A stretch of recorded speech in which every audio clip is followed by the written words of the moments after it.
Ni3 involves collaborative research across national boundaries to investigate and prevent gender-based violence. We asked our research fellows to review the reports recently published by one of our other study country teams.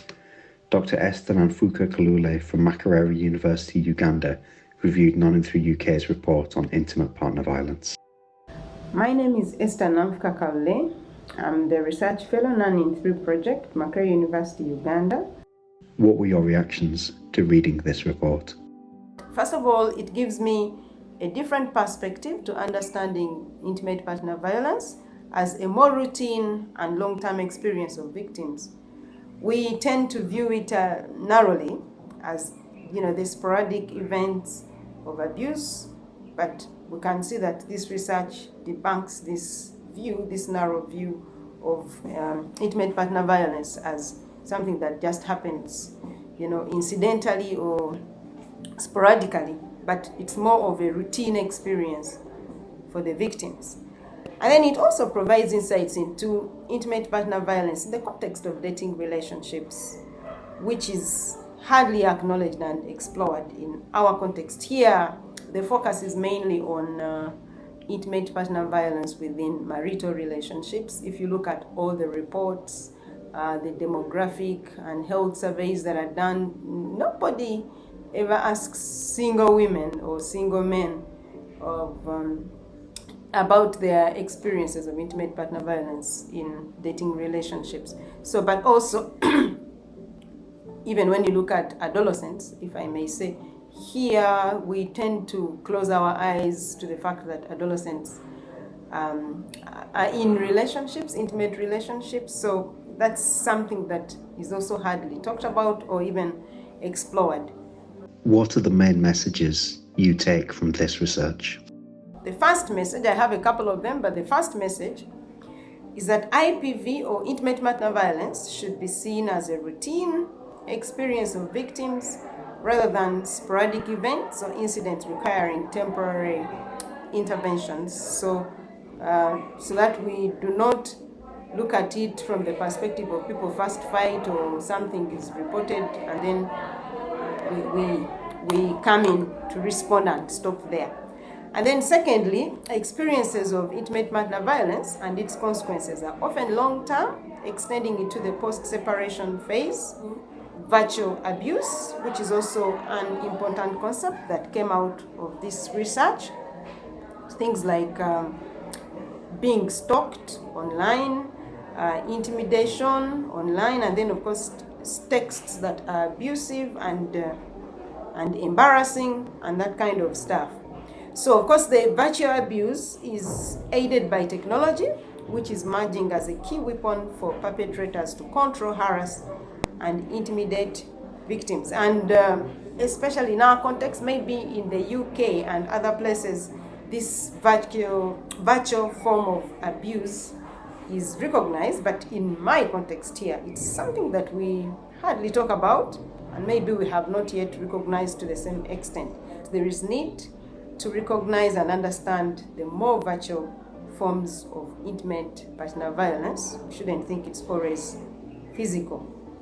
Okay, and of course, this further highlights the need to rethink technological tools to mainstream issues of safety for victims of abuse, as the executive summary and the team from the UK clearly stipulates.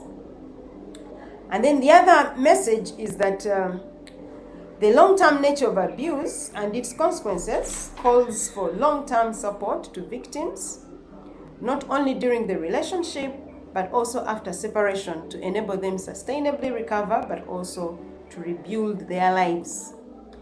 Then thirdly, there is need to recognize the cyclical and intergenerational nature of intimate partner violence and the need to break this cycle through tools such as education and maybe psychotherapy.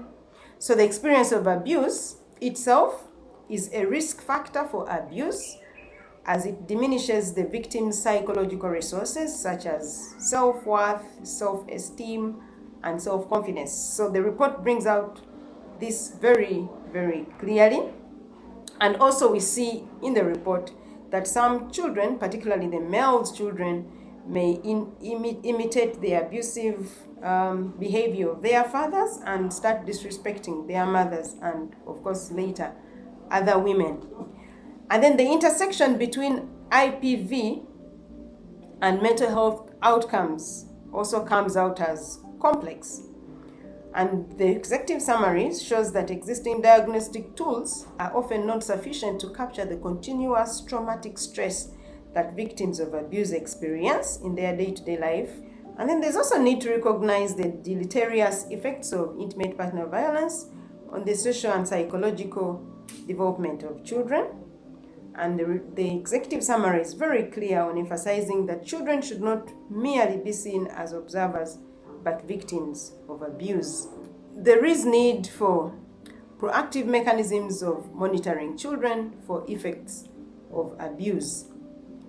And then also the negative constructions of masculinity comes out as the main and core driver of intimate partner violence, which definitely calls for need for continuous education and engagement to foster more positive conceptualizations of manhood, which promote virtues such as compassion, kindness, and being understanding, among others. And then also what comes out is that there is need for more research and innovations, but also investments in programs to rehabilitate offenders.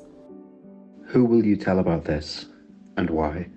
First of all, the GBV or gender-based violence activists, but also the Ministry of Gender. In my context, it would be the Ministry of Gender, Labour and Social Welfare, which handles issues of I would say welfare, but also gender in particular. And why? Because number one, in our context, we need to broaden our perspective. And of course, this has implications on programming, okay? Our perspective in terms of how we perceive intimate partner violence.